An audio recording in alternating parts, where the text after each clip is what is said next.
DeMar DeRozan had a long and decently successful career with the Toronto Raptors, but in his long tenure there, they were never able to quite push on into an NBA Finals or even an NBA championship until he got traded. So was DeMar DeRozan the piece to blame for the Raptors not being able to have that team success? Let's get into it.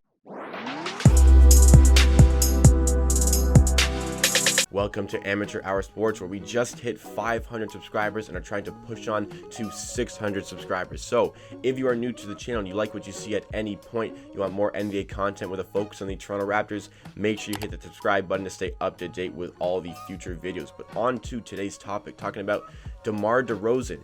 He was just on, I think, JJ Reddick's YouTube channel talking about how difficult it was for him to watch the Raptors go on and win the NBA championship the year that he got traded away. And he had a lot of, thoughts to himself about the situations, how the Raptors managed to push on the year that he left, thinking to himself, was he the one to blame for the Raptors not being able to go thrive as a team? Well, it's easy to think that. Like, what are you supposed to think when the year after you get traded and you're watching on, the team that could never get to an NBA Finals with you on the team goes and wins the whole NBA championship? Because the Raptors always struggled with DeMar on the team. They only got to one conference final and were always losing some bad playoff series. Like, even though they were the 1 seed one year, they got swept by the 4 seed Cleveland Cavaliers. So the Toronto Raptors have all these struggles with DeMar DeRozan. Then the year after, they go and win the NBA championship. And I think a bit of that is on DeMar DeRozan. There's obviously some other pieces at play here,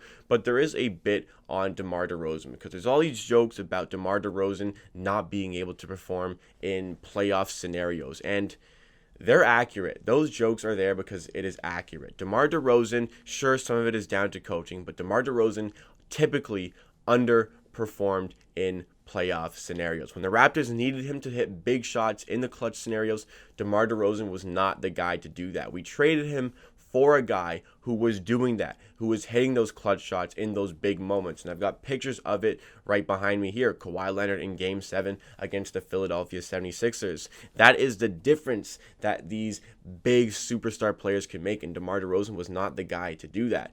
His best shooting season in the playoffs with the Toronto Raptors, an entire playoff run, his best shooting percentage was 43.7% from the field. He did not shoot well typically in playoffs. In his 5 playoff seasons with the Toronto Raptors, each year he shot 39%, 40%, 39%, 43%, and 44%. Just rounding up 43.7 to 44 there.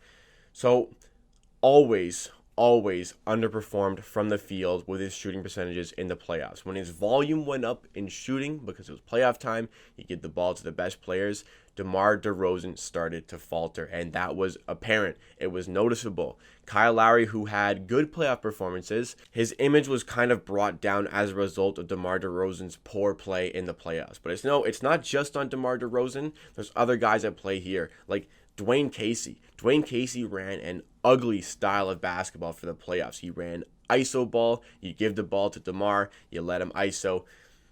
Beat his guy, hit a tough mid-range shot, contested, fadeaway, deep mid-range, those super ugly shots in the modern NBA. And that was how the Raptors ran their offense. And just pushing it through DeMar all the time was a lot on him. So it's a lot of work on him to be able to create those shots. They're difficult shots, and it's consistently coming through your best player, who was DeMar DeRozan. So yeah, bit of it on DeMar, bit of it on Dwayne Casey as well, because we fired Dwayne Casey even though he won Coach of the Year. We hired a rookie head coach in Nick Nurse, who won the NBA championship in his rookie season because he played a smarter style of basketball, more passing, better defense. This is something that Dwayne Casey's style of coaching did not have. We did not see that type of style on the coach, and that is another problem with the Toronto Raptors as they were trying to go win that NBA championship.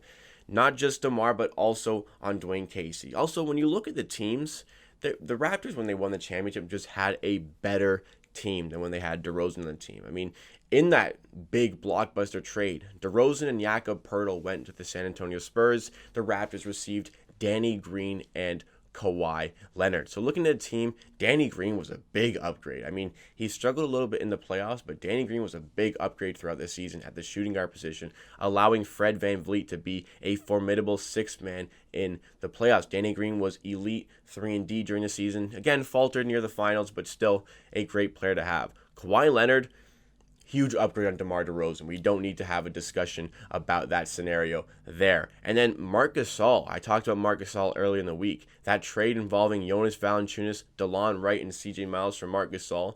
If that trade doesn't happen, the Toronto Raptors do not go and win that NBA championship, because Marc Gasol was influential, and he was a huge piece for the Toronto Raptors going through the playoffs, having to D up the bigs that Jonas Valanciunas couldn't do. He had to guard Nikola Vucevic. He had to guard Joel Embiid and did a fantastic job in doing that. Also did a fantastic job against the Bucks when Giannis drove into the paint, being that help defender and stopping Giannis getting in his groove in that conference finals. Marc Gasol was immense.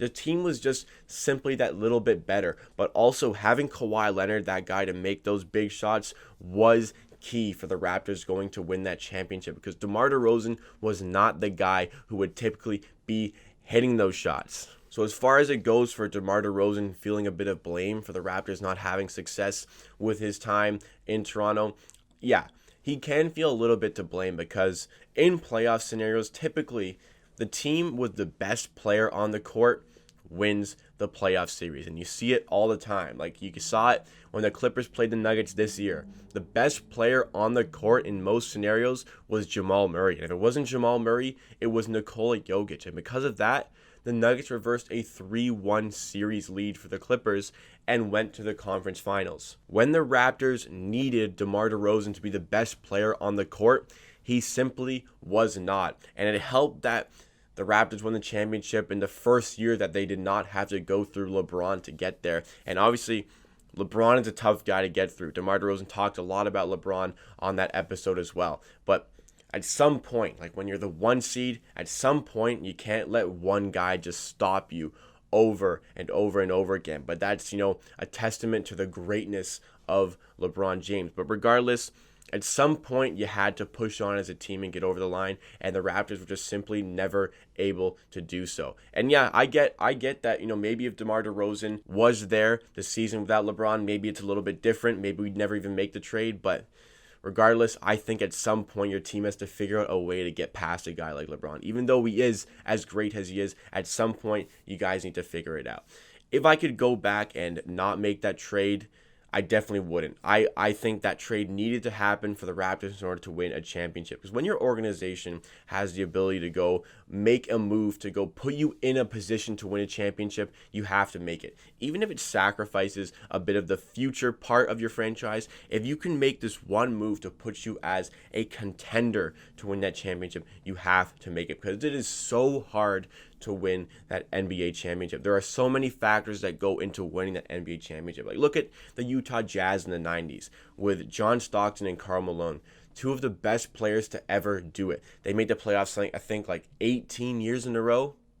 They never won a championship. So even with such elite players, there are still so many things that need to go right in order for a team to win that NBA championship. So if you can do that little thing to make you that much better for 1 year, you need to make that decision for your organization. And Masai Ujiri made that tough decision to get rid of a fan favorite in DeMar DeRozan, a reliable guy over the course of a regular season, in order to get Kawhi Leonard, thinking, why not really go for it 1 year? And lo and behold, the Raptors go for it and win that NBA championship. And all these trades, all these moves that happened to build this team, including trading DeMar DeRozan, needed to happen. I don't want to disrespect DeMar DeRozan too much, because I love him. I loved his time as a Raptor. He is hugely influential in the market being built up in Toronto. But that trade needed to happen in order for the Raptors to see this team success winning the NBA championship. Let me know what you guys think about this situation. Do you think that the Raptors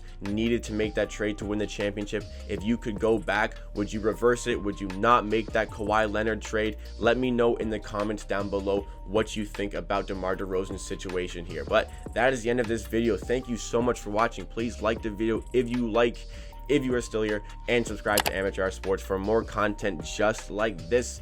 NBA content with a focus on the Toronto Raptors 4 days a week. Hit the notification bell as well to stay up to date with all that content coming your way. At the end of the day, I believe what I say, and if you disagree, that is okay. We'll see you again next time for another video.